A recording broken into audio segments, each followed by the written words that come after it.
Depuis le 27 septembre dernier, premier jour de détention du capitaine Moussa Dadis Camara, les avocats en charge de sa défense ont qualifié d'arbitraire sa détention. Ils trouvent qu'il n'y a aucun titre de détention qui justifie son maintien en prison.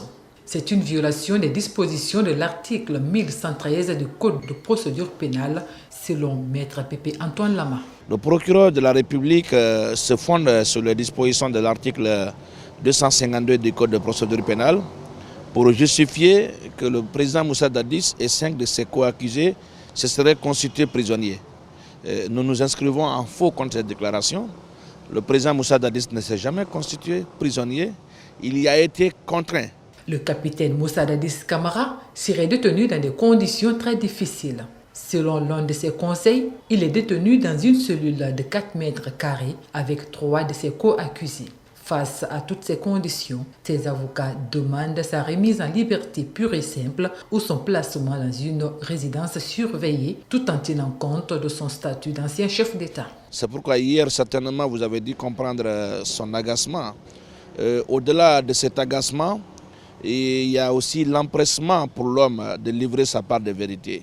Malheureusement, il n'est pas seul dans le dossier. Sinon, si ça ne s'en tenait qu'à lui, il aurait souhaité qu'on abonde le fond de cette affaire.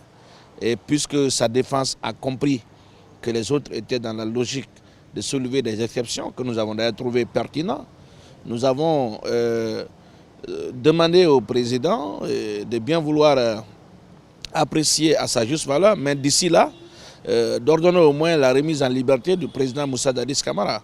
Très malheureusement, cette question a été liée aux autres moyens soulevés par les avocats des autres co-accusés et l'affaire a été renvoyée. La défense de Dadis a foi aux arguments développés devant le tribunal criminel de Dixine le 4 octobre dernier et espère que le tribunal réagira.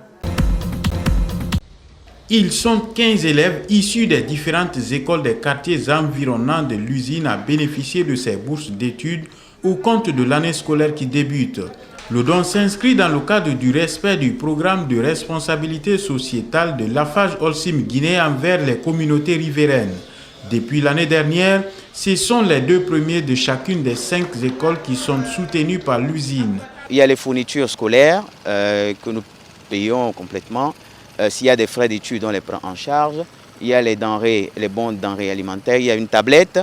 Et puis, en dehors de ça, ces élèves seront automatiquement admis dans nos installations pendant les périodes de vacances pour des stages. Pour cette 2e édition, en plus des bourses scolaires aux 10 premiers des examens, les lauréats de l'année dernière qui ont maintenu leur niveau de performance dans les études vont continuer à bénéficier du soutien de l'usine.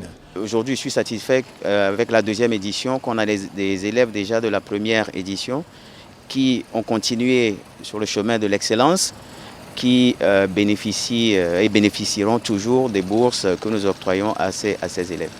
Les élèves bénéficiaires de ces bourses ont exprimé leur joie. Ils ont surtout invité les camarades à travailler pour bénéficier aussi de l'attention de cette usine.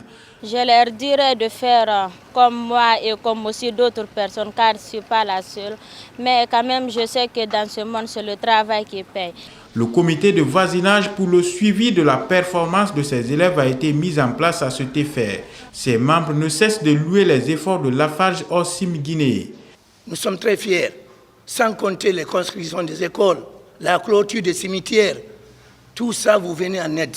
L'entreprise compte pérenniser ses actions en faveur des communautés riveraines, une façon de s'investir dans la promotion de l'excellence dans l'éducation guinéenne.